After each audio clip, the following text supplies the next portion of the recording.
Yes, the American government is in trouble. And you're going to see the reason why shortly, okay? The whole huddle, the whole struggles between the Sahel governments, the Sahel governments, and the American governments, the French government, and others who are directly or indirectly involved with the growth or the downfall of the Sahel recently. A lot of things happened along the line, and it's like America is so pained. Macron did everything possible. Macron was going crazy. And we're like, why is Macron running mad because of the Sahel? What is going on? And America was a bit quiet. It's only the French government that were so benefiting from okay, what am I speaking? It was like it's only the French government that were benefiting so much from the Sahel, and maybe the American government were just having some little thing, and so maybe that's the reason why they are not making noise like Macron. We never knew that the American government was playing their game smoothly underneath, and they are being exposed. I think they're exposing themselves because things were not working as planned anymore. So after the French government were kicked out, the American government tried their best to persuade the Niger government to just allow them stay. They did everything possible. You remember they had to, begin to burn down their embassies. They had to do a lot of things just to get them out. Just to get them out. These are countries that claim they are first world countries or first world continent, and they call African countries third world countries.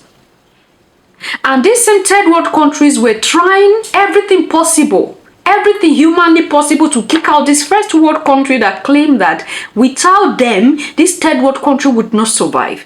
I hope you understand the game. That's why we're like, what is going on? Something is really going on underneath. Now, I want you to listen to this man pour out his mind, and we will take it up from there.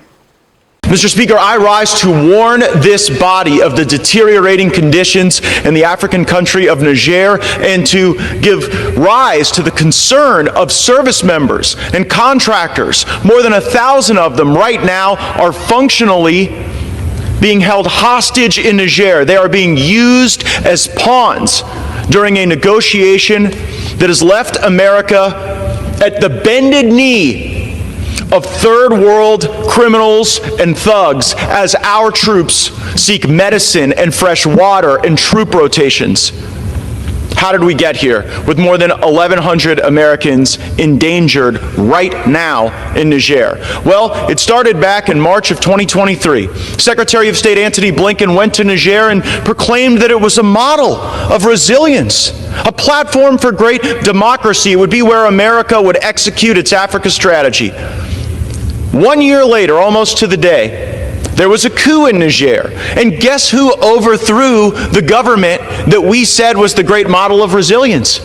People we trained. We trained the coup leaders to go throw out the democratically elected government of Niger. And I know this will surprise you, but after that occurs, they say they want our bases that U.S. taxpayers have poured more than $1 billion into gone. They want our service members gone. And so I came to this floor after hearing from some of my constituents who were stationed in Niger, and after the overthrow of the government, there weren't resupply flights. They said, Congressman, we are going to be out of medicine in May if we don't get this sorted out.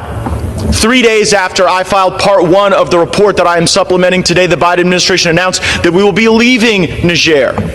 A welcome sign, I'm sure, but the leaving didn't actually happen. We have people who are now more than 200 days into a 180-day rotation, and while the negotiation regarding retrograde and withdrawal are ongoing, the government in Niger is using the well-being and health of our service members as leverage to get what they want out of our government. Our troops aren't getting medicine for malaria, for cholesterol, for their blood pressure, chronic conditions. And I've received the letters from the wives, from the fathers of the people who are in Niger now, and they say, we know that our family members are being extorted by the local governments when they try to leave, hundreds of dollars to even bring a bag through the airport. We know that Russians are behind the wire. You know what a real U.S. president would do? Say that C-130s are on their way to Niger today with the water and the medicine and the food our troops need, that they will have a full fighter pilot escort there, and if the Nigerian government or any other third world thug tries to even turn on their air defense systems, we should show those leaders and those thugs what the target package looks like on their houses and their family members, because it should not be Americans that are suffering because President Biden and Blinken are so embarrassed that their strategy in Africa failed that they're willing to let Americans' conditions deteriorate.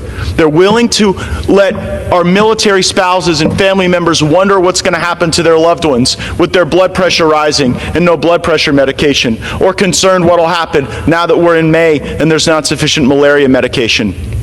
We should always keep our people's well-being at the forefront of our mind. And today we should be resupplying our troops in Niger, Africa, and we should dare these thugs and criminals to mess with us while we're doing that. This is a total embarrassment, but saving politicians and people like Biden and Blinken from embarrassment is not worth putting U.S. troops at risk.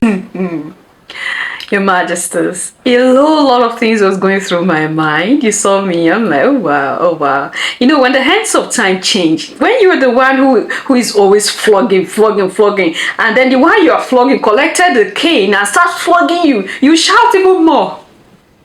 You see? When America, the French government, and all of them collective West were flogging Africa so well, they were enjoying the flogging. You see? And now when Africa decides to collect the cane and flog them, in short, we have not even started flogging Europe and America. We have not started, and they are shouting. Because they are spoiled children. They are spoiled children. They are used to getting everything at their beck and call. They are used to saying, okay, these people are like this, let's go and finish them. And the device means this time around, the Sahel has become a bone. It's on their neck like this. And that is why they are shouting, even when the beating have not started. When they were beating Africans, we were taking the pain, and we were taking the pain. Our buttocks are even strong now because the flogging became too much. So our bodies are now like stones. Now that we just collect, in short, we have not started flogging them, we just collected the cane. And they want to finish. Okay? The nerve of this man to call our Sahel heroes thugs and criminals. The nerve of this man to call Goita Traore and the Niger leaders are thugs and criminals. Your Majesties, US government indeed has a colonial mindset, and they don't want to let go of this whole authoritarian, this whole authority they have. We are the best set of beings in this world. So these other black ones that are there in Africa should be the ones serving us. We shouldn't go through any pain, any struggle at all. They should be the one going through all the troubles for us. And you heard him, people we trained. So now you are confessing. Oh my goodness. This congressman confessed it. People we trained took over, and they are now kicking out the base that we suffered to develop. People we trained, this is the word I want you to put in your head. The American government have now attested to the fact that they trained military leaders in Africa to take over leadership. So right from the time of our heroes, leaders who had positive intentions in the heart for the motherland, right from the time of Patrice Lumumba and the likes, okay, they have been the one training soldiers to come overthrow. That's why I told you that there's a difference between the coup of those times and this present coup that just happened in the Sahel. The one of those times orchestrated by the West, Europe and America, to overthrow leaders who have the continent at heart. And that's why they supported those military leaders. They supported them, gave them everything they need.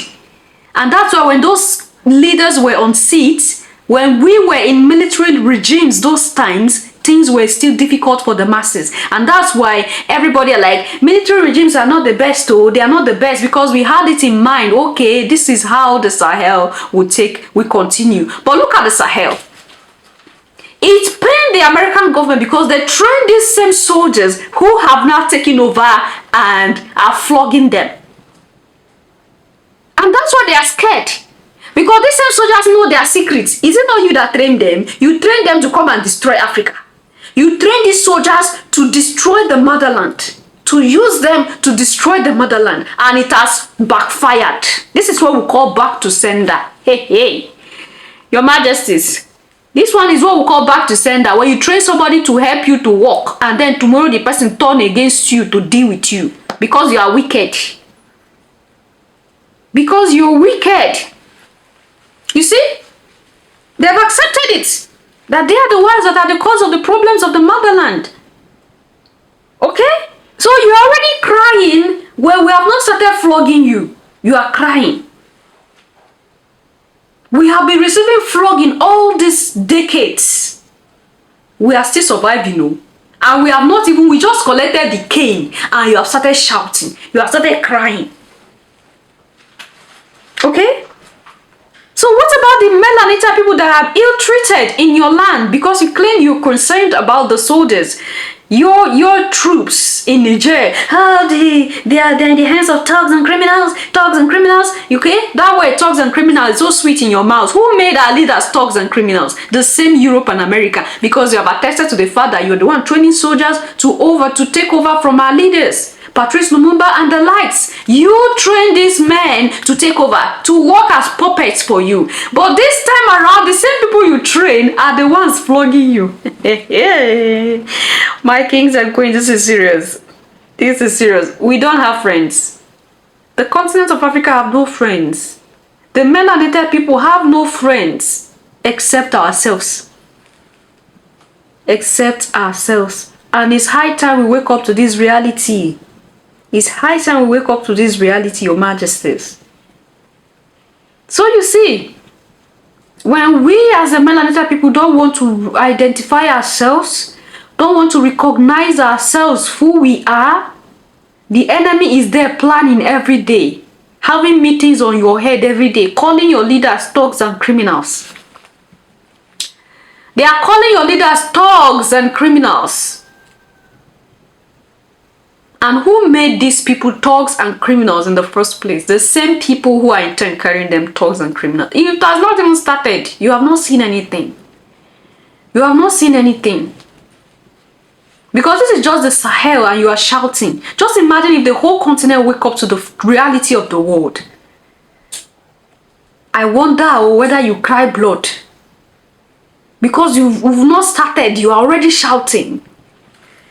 Anyway, I felt like showing this to you. Leave your thoughts and opinion there at the section, and I'll see you in my next one. Until then, love yourself, love others, stay safe, stay positive. Always, Your Majesties. Bye for now.